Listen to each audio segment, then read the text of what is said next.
Hello friends, easy today আপনাদের সবাইকে স্বাগতম। আমি সন্দীপ বলছি, আর আজ আমি আপনাদেরকে দেখাতে চলেছি উড়িষ্যার গঞ্জাম জেলার এমন এক লুকোনো স্বর্গ যার সৌন্দর্য এখনও অনেকের চোখের আড়ালেই। বন্ধুরা, এই ভিডিওটা বানাতে আমার সময় লেগেছে পুরো 11 দিন। রাস্তায় রাস্তায় ঘোরা, অজানা জায়গা খোঁজা, প্রকৃতির খুব কাছ থেকে সব কিছু আপনাদের দেখানোর একটা ছোট্ট চেষ্টা। আপনাদের সাপোর্টই আমার সবচেয়ে বড় শক্তি। এরকম আরও সুন্দর অজানা ভ্রমণের গল্প পেতে এই ইজি ট্যুর চ্যানেলটা লাইক, শেয়ার আর সাবস্ক্রাইব করে সবসময় পাশে থাকবেন। এই অনুরোধটা আমার আপনাদের সবার কাছে রইল। এইবার চলুন আরও একবার ভাবুন তো, একটা জায়গা যেখানে চারিদিকে শুধু সবুজ পাহাড়, নিস্তব্ধ জলরাশি আর শহরের কোলাহল থেকে বহু দূরে একটা শান্ত পৃথিবী আপনাকে ডাকছে। আজ ইজি ট্যুর আপনাদের নিয়ে যাচ্ছে উড়িষ্যার গঞ্জাম জেলার এমন এক জায়গায় যেটা এখনও অনেক মানুষের কাছেই অজানা, কিন্তু যারা একবার গেছে তারা আজও বলে এই জায়গাটা আমাদের জীবনকে ধীরে চলতে শিখিয়েছে। এই ভিডিওটা শেষ পর্যন্ত দেখবেন, কারণ শেষের দিকে আমি বলবো কেন বিদেশিরাও এই জায়গাটাকে বলে peaceful escape of eastern India. Saliya dam, হ্যাঁ সালিয়া ড্যাম, অনেকে একে একে সোরাটা রিজার্ভায়ার নামেও জানে বা চেনে। এটা কোনো রাজপ্রাসাদ নয়, কোনো বিখ্যাত ঐতিহাসিক স্মৃতিস্তম্ভও নয়, কিন্তু তবুও এখানে এলে মনে হয় প্রকৃতি নিজেই ইতিহাস লিখে রেখেছে। হ্যাঁ, এই ড্যামটি তৈরি হয়েছিল 20 শতকের মাঝামাঝি সময় ঋষিকুল্যা নদীর ওপর, উড়িষ্যার কৃষকদের জীবন সহজ করার জন্য। আজ সেই কৃষিকাজের জলধারী পরিণত হয়েছে একটা শান্ত সবুজ স্বর্গে। প্রকৃতির কোলে সালিয়া ড্যাম, চারদিকে ঘন জঙ্গল, সবুজ পাহাড়ের সারি আর মাঝখানে বিশাল জলরাশি, যেন প্রকৃতি নিজে হাতে একটা ছবি এঁকেছে। সকালে এখানে এলে পাখির ডাক শোনা যায়, জলের ওপর হালকা কুয়াশা ভাসে, আর বিকেলের দিকে সূর্য ডোবার সময় জলটা ধীরে ধীরে সোনালি রং ধারণ করে। সত্যি এই মুহূর্তগুলোই মানুষকে আবার বাঁচাতে শেখায়। এখানে মানুষ কি করে, সালিয়া ড্যামে মানুষ আসে চুপচাপ বসে থাকার জন্য। কেউ আসে পরিবারের সঙ্গে ডে পিকনিক করতে, কেউ বা বন্ধুবান্ধবদের নিয়ে আসে হাসি আড্ডা করতে, অনেকে করে বোটিং, জলের ধারে হাঁটে, হালকা ট্রেকিং করে, মাছ ধরে, ফটোগ্রাফির জন্য এক অসাধারণ। আমরাও যেটা করেছিলাম। শীতকালে এই জায়গা হয়ে ওঠে বার্ড ওয়াচারদের স্বর্গ। দুর্দান্ত সব পাখিদের কুচকুচানি আওয়াজ, দূর দূরান্ত থেকে সব পরিযায়ী পাখি এইখানেই এসে ভিড় জমায়। বিজু পট্টনায়ক পিকনিক স্পট ড্যামের কাছেই আছে বিজু পট্টনায়ক পিকনিক স্পট। এখানে জেটি, ভিউ পয়েন্ট আর বসার সুন্দর জায়গা সব রয়েছে। অনেকে এখানে বসে নিজে রান্না করা খাবার খায়, কেউ আবার খায় উড়িষ্যার ঐতিহ্যবাহী খাবার ডালমা, পখালা ভাত আর স্থানীয় সামুদ্রিক খাবার। কলকাতা থেকে সালিয়া ড্যাম যাওয়ার সহজ পথ এবারে আমরা আলোচনা করব। এখন অনেকেই ভাবছেন এত সুন্দর জায়গা যাওয়া কি খুব কঠিন, কিন্তু একদমই না। হাওড়া জংশন থেকে ব্রহ্মপুর রেলওয়ে স্টেশন, সময় 10টা থেকে 12 ঘন্টা। ধাপ 2, ব্রহ্মপুর থেকে বাস বা ট্যাক্সিতে সোরাডা, 75 কিলোমিটার, প্রায় 2 ঘন্টা মতন সময়। এবার তৃতীয় ধাপে সোরাডা থেকে 5 থেকে 10 মিনিটের পথ সালিয়া ড্যাম। মোট আপনাদের যাত্রার সময় নেবে 12 থেকে 15 ঘন্টা মতন। এবার কোথায় থাকবেন? যদি আপনি রাতে থাকার পরিকল্পনা করেন, স্বস্তি চিলিকা রিসোর্ট, বিলাসবহুল লেক ভিউ, শান্ত পরিবেশ। OTDC Panthanivas Barkul, budget friendly. সরকারি guest house, hotel Namaste Berhampur. শহরে থাকতে চাইলে ভালো অপশান আছে।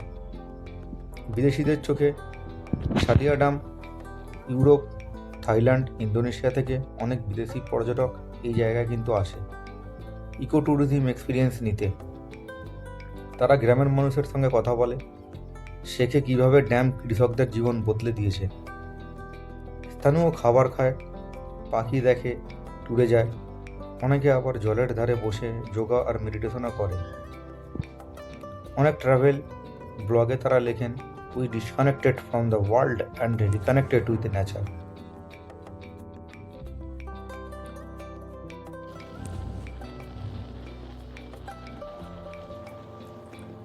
ইস্টার্ন ঘাটস আর অ্যাডভেঞ্চার, যারা একটু অ্যাডভেঞ্চার ভালোবাসেন তারা আশেপাশের পাহাড়ে হেঁটে দেখতে পারেন।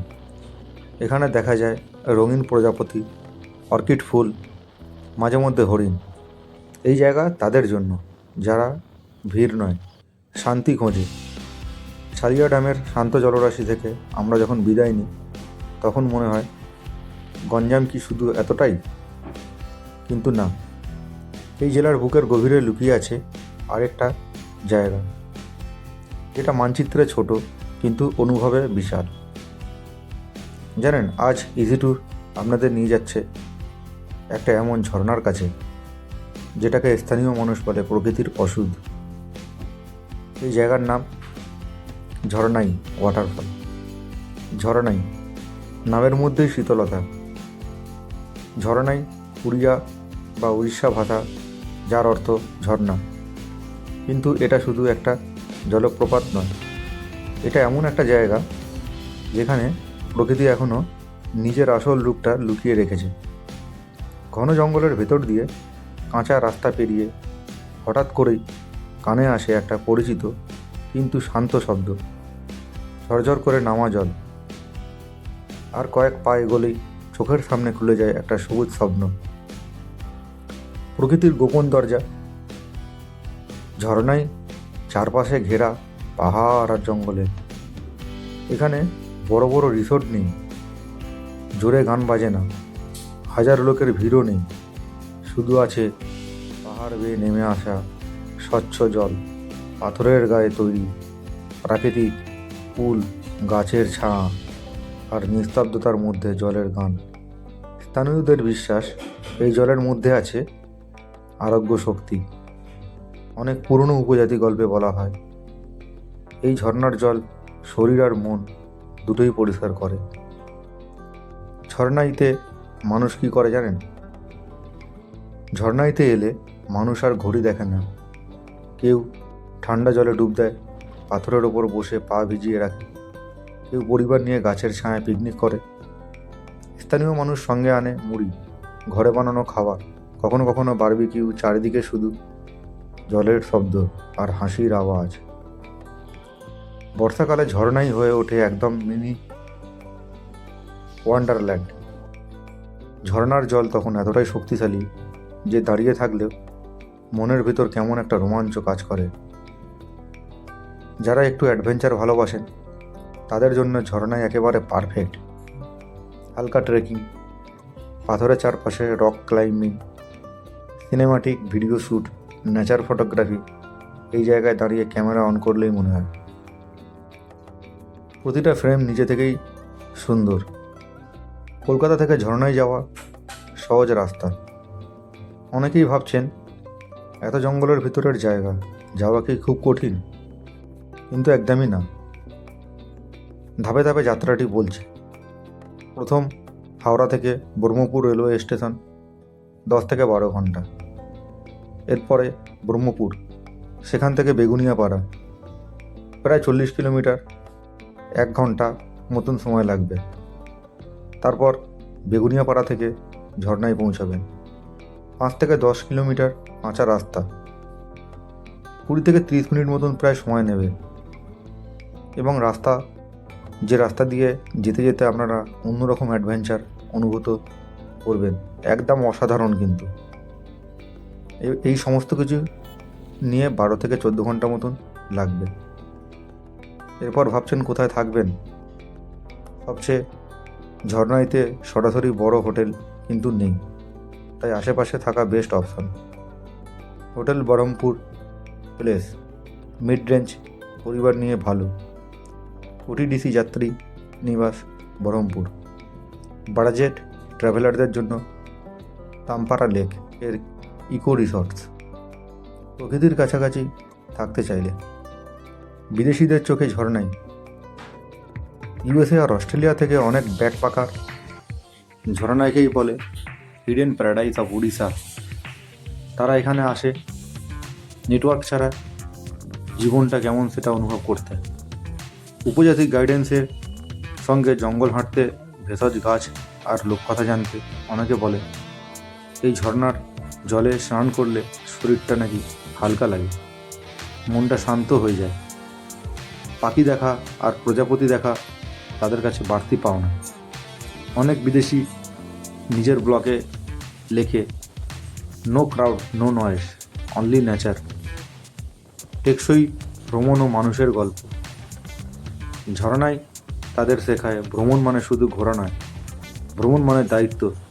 অনেক বিদেশি আর সচেতন ভ্রমণকারী জঙ্গল পরিষ্কার রাখে, প্লাস্টিক ব্যবহার কিন্তু করে না, স্থানীয় মানুষের কাছ থেকে জিনিস কেনে।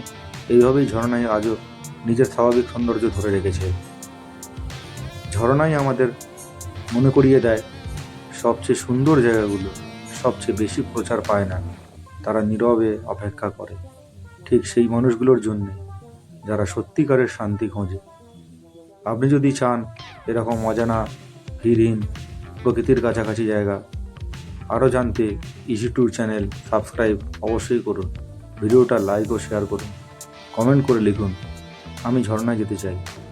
কারণ এই সফর এখানেই শেষ নয়, গঞ্জামে এখনও লুকিয়ে আছে আরও এক বিস্ময়। এই ভিডিওর পরের পার্ট 2-এ আমরা ঘুরে আসব জিরাং বুদ্ধখোলো আর নারায়ণী টেম্পল। তাই ইজি ট্যুর ভালো লাগলে অবশ্যই লাইক, কমেন্ট আর সাবস্ক্রাইব করুন। পরের ভিডিওটা আসছে ঝর্ণায় সালিয়া ড্যাম এর ঠিক পরে। 10,000 সাবস্ক্রাইবার্স হলে ইজি ট্যুর নিয়ে আসবে আরও এমন অজানা স্বর্গের গল্প। নমস্কার, ভালো থাকবেন।